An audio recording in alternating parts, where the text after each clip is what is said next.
Yes lads, and welcome back to another game week preview, and this time it's going to be Newcastle versus Arsenal. And I know I've only been doing game week previews on this channel. I promise I will do a match reaction and player ratings at some point, but when that time comes I'm just going to be doing game week previews because I'm not getting the chance to watch Arsenal games due to work and other things. So yeah, let's just go straight into it. Newcastle, it's going to be a tough game. Let's just put it that way, because we're away from home and St James's Park is not an easy ground to go to. And Newcastle have recently just beat Man United 3-0 in the AFL Cup. A very convincing win as well for them. They played, Man United, for one, let's just start off, Man United they just didn't do anything, but at the same time you've got to credit Newcastle. They set up a game plan and it worked. It was spot on. And when I seen the lineup for Newcastle, I was thinking they were playing 5 fullbacks. I seen Richie, Dummett, I can't remember who else was there, but there was Livermento, Hall, forgot who the other one was, but to be fair, it worked. Eddie Howe set it up, and you've got to give credit where credit's due, and they deserved it in the end. But whereas us, less said the better, we lost to West Ham away from home, and it just shows our starting 11 isn't. No, our starting 11, for that West Ham game it's just not good enough. When you have players that can come in and you expect them to prove a point and give Arteta a headache and saying, oh, you know what, I want to be starting at the weekend. But to be honest, a lot of those players didn't justify starting, to be honest. And I think the predicted 11 is going to be quite straightforward for this game against Newcastle, because the people likes of Reece Nelson, Eddie Nketiah, the team performance, I'm not just going to pinpoint players, even though I've just done there. Yeah, the whole team performance was just dreadful. Absolutely dreadful. But less said about that game, the better. Let's talk about Newcastle first of all, and they have been ranked first in goals scored per match with 2.6. Now, I'm not surprised. They're one of the best teams in terms of scoring goals this season, and we need to watch out for that. And again, they've been ranked again first in big chances, which is no surprise there, with 27 big chances. So no surprise there. Newcastle are the best team for creating chances and scoring at the moment. And it says here Kieran Trippier is ranked second in big chances created for them with 8, and I'm not surprised there. The amount of times I've seen Kieran Trippier get an assist for Newcastle is absolutely ridiculous. And to be honest, he's always on set pieces, set pieces in general. Everything that Newcastle do, and every time that ball's floated into the box, it always seems to be a Kieran Trippier assist. He's one of their key players, so he's a player that we need to definitely watch out. But there's also a number of players we need to watch out for Newcastle as well, not just him. And then, as for Arsenal, we're ranked 3rd in terms of goals scored per match with 2.3. So yeah, we're still capable of scoring goals.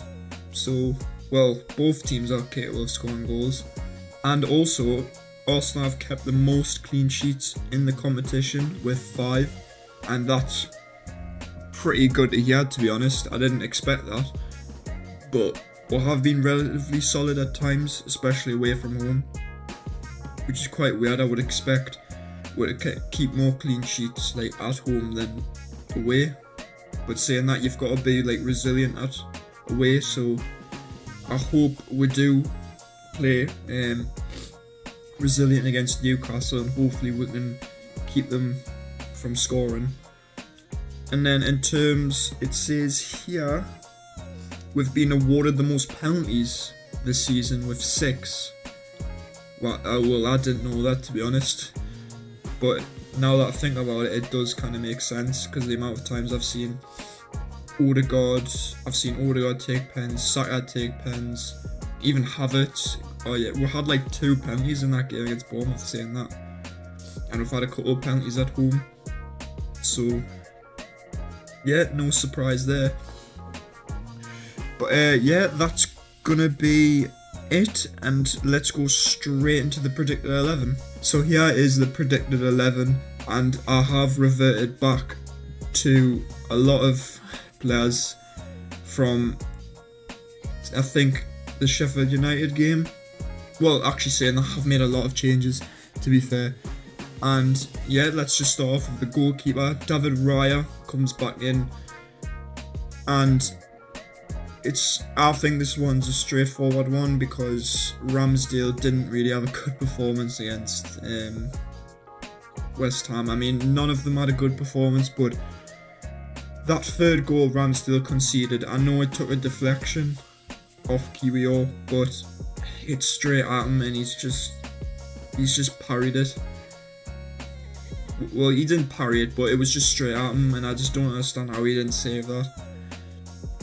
But hence why David Raya's coming back in, because I think David Raya, I mean, you can't really justify Ramsdale coming back in after that performance against West Ham, so hence why he's back in.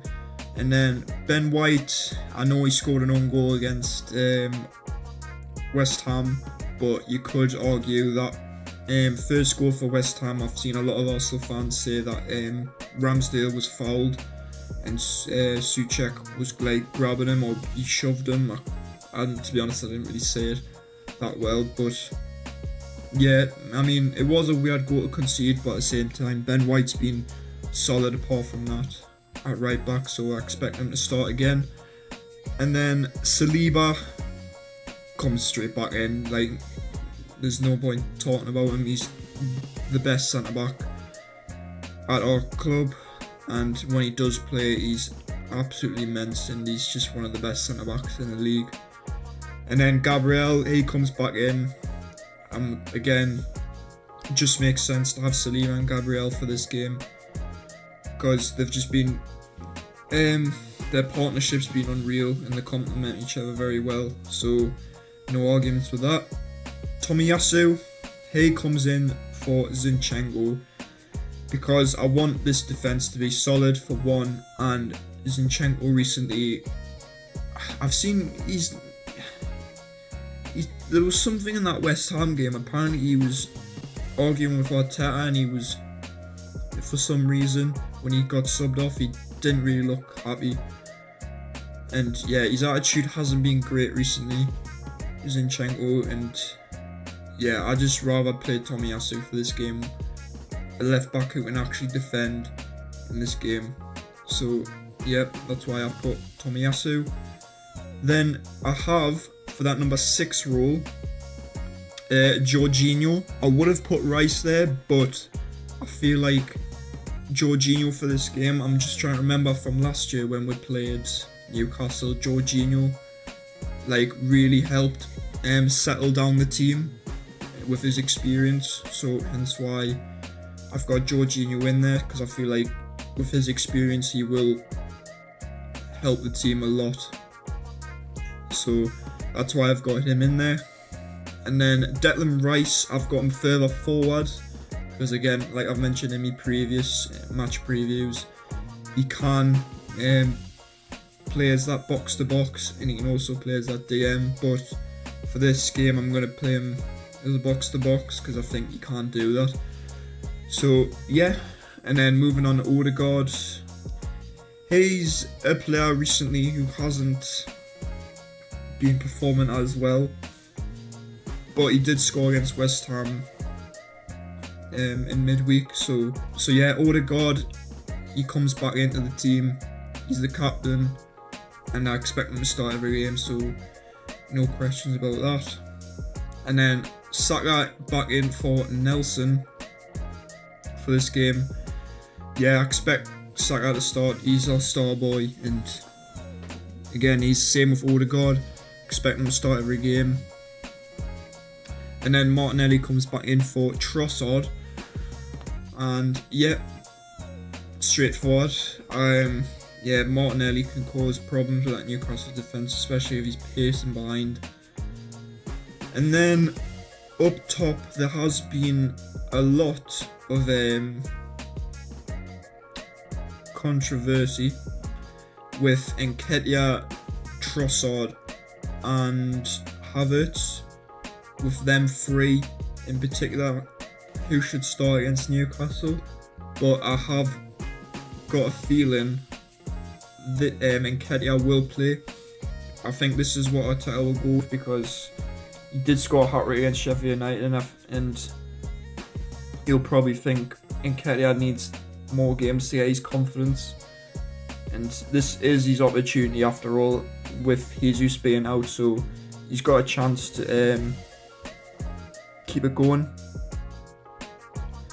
But yeah, I don't know who I'd play. I think I was debating on putting Trossard in, because I have seen that when Trossard does play as that centre forward, he can like hold the ball up. But you can say that about Havertz, to be fair. Hold the ball up really well and then play it out to the wings with Saka and Martinelli and get them in behind. Yeah, I would have put Trossard in, because I think out of the three, I think Trossard's the better finisher from what I've seen. But I am going to give Nketiah the nod up top, because I feel like Nketiah will play first of all, and it's just his chance. So hopefully Nketiah does do well against Newcastle. And there you have it, and there is my predicted 11 for the Newcastle United game. That is going to be the end of the game week preview, and I hope we do come away with a win, because if we do win, I forgot to mention this, if we do win on Saturday, we go top of the league before Tottenham play Chelsea on the Monday night. So hopefully we can beat Newcastle. It's not going to be easy by any means. But yeah, for score predictions, I'm going to go with 2-1 Arsenal. I feel like I wanted to say we'll keep a clean sheet, but Arsenal haven't really kept that many clean sheets recently, even though I've just said in my game week preview there that we've kept the most clean sheets. But at the same time, I'm fearful of Newcastle, because I feel like when you do play Newcastle at home, they are capable of scoring. So I can't see Newcastle scoring in this game, but I also see us scoring as well. And I feel like we'll just get the 3 points. But yeah, that is going to be the end of the video. Hopefully you guys enjoyed it. Please subscribe if you haven't already, and hit that notification bell when I do upload. And please give this video a like, and I'll see you in the next one. See you later.